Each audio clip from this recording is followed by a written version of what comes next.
Okay વિદ્યાર્થી મિત્રો, હવે આપણે કિર્ચોફના બીજા નિયમ વિશે માહિતી મેળવીએ. કિર્ચોફનો બીજો નિયમ. કિર્ચોફનો બીજો નિયમ મોસ્ટ ઇમ્પોર્ટન્ટ છે અને ખરેખર જોવા જઈએ તો કિર્ચોફનો બીજો નિયમ એ ઊર્જા સંરક્ષણના નિયમનું બીજું વિધાન છે.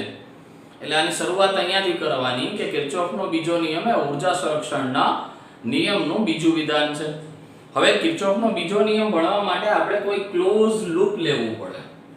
એટલે આપણે અહીંયા એક A B C D E A loop લીધું છે, જેમાં R1 R2 R3 R4 અને R5 એવા 5 અવરોધ છે. સાથે ε1 અને ε2 વોલ્ટેજ વાળી બે બેટરી જોડેલી છે અને દરેક બ્રાન્ચમાંથી પસાર થતા પ્રવાહ I1 I2 I3 I4 અને I5 દિશા સાથે આકૃતિમાં દર્શાવેલા છે. આપણે કિર્ચોફનો બીજો નિયમ શીખવો છે. એના માટે સૌથી પહેલા આપણે આપણા સ્ટડીની ડાયરેક્શન નક્કી કરવી પડે. એટલે તમે કઈ દિશામાં આનો અભ્યાસ કરવા માંગો છો. ધારો કે આ ક્લોઝ લૂપનો હું સમઘડી દિશામાં અભ્યાસ કરવા માંગુ છું. એટલે આ દિશામાં અભ્યાસ કરવા માંગુ છું. તો અહીં હું જે ક્લોઝ લૂપ ધ્યાનમાં લઉં છું એ લૂપ છે A B C D E A. ધ્યાનમાં લેતા આ લૂપ છે એ આપણે ધ્યાનમાં લઈએ છીએ A B C D E A. A loop ઉપર આપણે એક એક બિંદુએ એના વિદ્યુત સ્થિતિમાનની ચર્ચા કરીશું. તો આપણે સૌથી પહેલા એ બિંદુથી ચાલુ કરીએ છીએ. એટલે એ બિંદુનું વિદ્યુત સ્થિતિમાન ધારો કે VA છે. હવે A થી આપણે જવું છે B. તો A થી B જઈએ ત્યારે પ્રવાહ આપણી સાથે છે. જો વિદ્યુત પ્રવાહ આપણી સાથે છે એટલે I અને R નો ગુણાકાર ઋણ થાય. એ તમારે યાદ રાખવું પડશે. I અને R નો ગુણાકાર ઋણ લેવાનો. એટલે I1 R1 વિદ્યુત પ્રવાહ અને અવરોધ નો ગુણાકાર, જેને આ અવરોધમાં ખવાતો વોલ્ટેજ કહેવાય, જેને પોટેન્શિયલ ડ્રોપ કહેવાય. અવરોધમાં આટલો પોટેન્શિયલ ડ્રોપ થયો એવી રીતે બોલાય. એટલે I1 R1 એ આપણે ઋણ લીધું. ત્યારબાદ બેટરી આવી. પણ તમે જોઈ શકો છો કે જ્યારે આપણે A થી B જઈએ તો પહેલો બેટરીનો છેડો ઋણ આવે છે. જો બેટરીનો પહેલો છેડો ઋણ હોય તો બેટરીના વોલ્ટેજ પ્લસ લેવાના. એટલે પ્લસ ε1 લેવાનું. સાંભળતા રહ્યો મિત્રો, છેલ્લે બધું જ ક્લિયર થઈ જશે જ્યાં સુધી આ એક્સપ્લેનેશન પૂરું થશે. તો આપણે આ અવરોધનો પોટેન્શિયલ ડ્રોપ લખ્યો અને બેટરીના વોલ્ટેજ લખ્યા. એના સિવાય કાંઈ નથી. એટલે ડાયરેક્ટ તમે B ઉપર પહોંચી ગયા. હવે મિત્રો તમારે B થી C જવું છે. હવે આપણે ક્યાં જવું છે? B થી C. તો આપણે B થી C જવું હોય તો વચ્ચે અવરોધ આવે છે અને પ્રવાહ સામે આવે છે.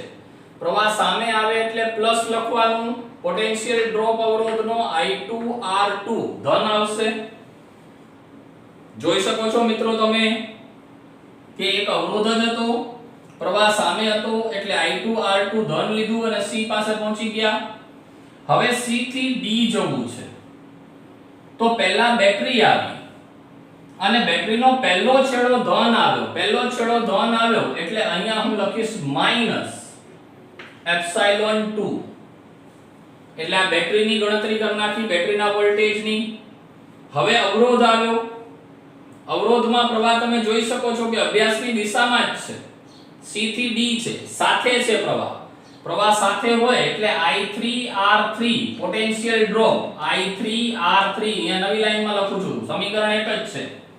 એ ઋણ આવશે.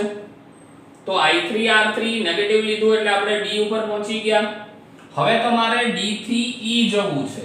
વળી પાછો પ્રવાહ સાથે છે એટલે -I4 R4. એટલે અવરોધના પોટેન્શિયલ ડ્રોપની ગણતરી કરી તમે અને E પાસે પહોંચી ગયા.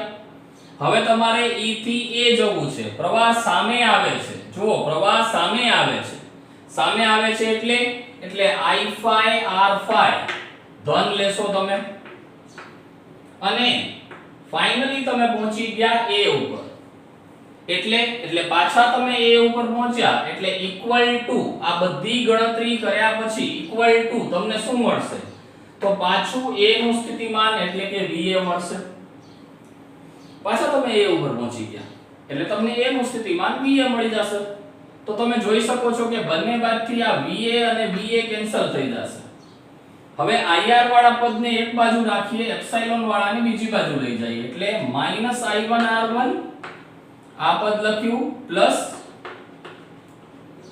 i2r2 આ પદ લખ્યું માઈનસ i3r3 એટલે આ પદ લખ્યું માઈનસ i4r4 એટલે આ પદ લખ્યું પ્લસ i5r5 એટલે આ પદ લખ્યું હવે આ બે રહી ગયા છે એને પહેલી બાજુ લખશું આપણે એટલે એપ્સિલોન1 ઓલી બાજુ જશે તો -એપ્સિલોન1 થશે અને -એપ્સિલોન2 ઓલી બાજુ જશે એટલે +એપ્સિલોન2 થશે તો આ રીતે આપણે આ સમીકરણને લખી શકીએ એને સિગ્મા નોટેશનમાં લખવું હોય તો લખી શકીએ સિગ્મા ir બરાબર સિગ્મા એપ્સિલોન સિગ્મા ir બરાબર સિગ્મા એપ્સિલોન એટલે જુદી જુદી બ્રાન્ચમાંથી પસાર થતા વિદ્યુત પ્રવાહ અને અવરોધના ગુણોત્તરનો બેઝિક સરવાળો EMF ના બેઝિક સરવાળા જેટલો થાય છે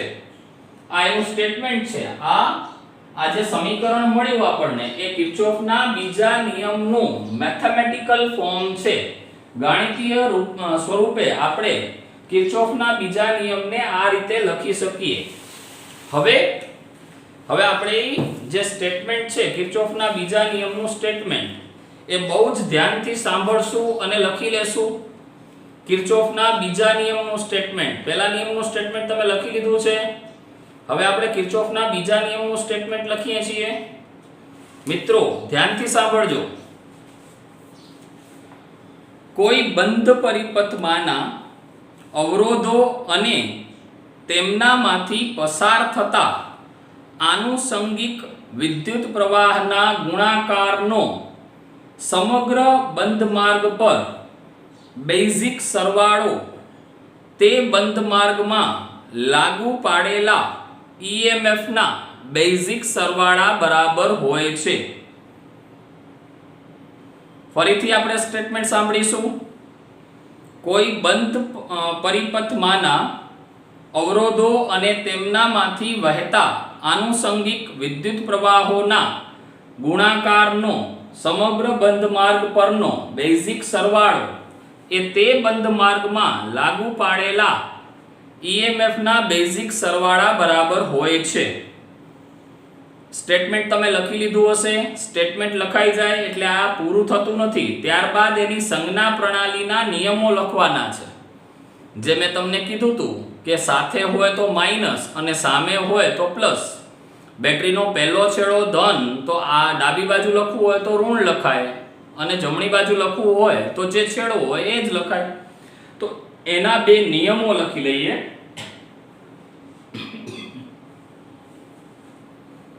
કિર્ચોફના નિયમો વાપરવા માટેની સંજ્ઞા પ્રણાલી આપણે લખીએ છીએ જેમાં પહેલો નિયમ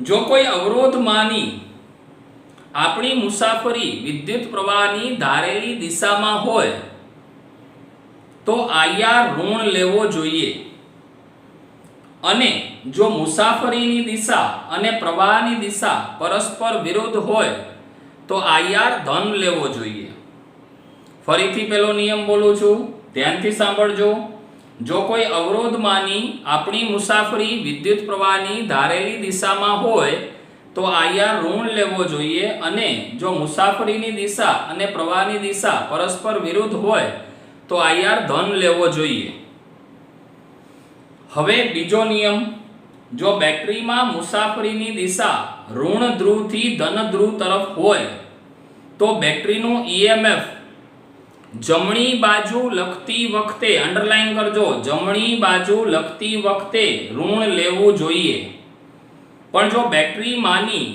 આપણી મુસાફરી ધનથી ઋણ તરફની હોય તો બેટરીનું EMF જમણી બાજુ લખતી વખતે ધન લેવું જોઈએ. એટલે રાઈટ હેન્ડ સાઈડમાં જ્યારે આપણે લખતા હોઈએ ત્યારે એ પોઝિટિવ લેવાય.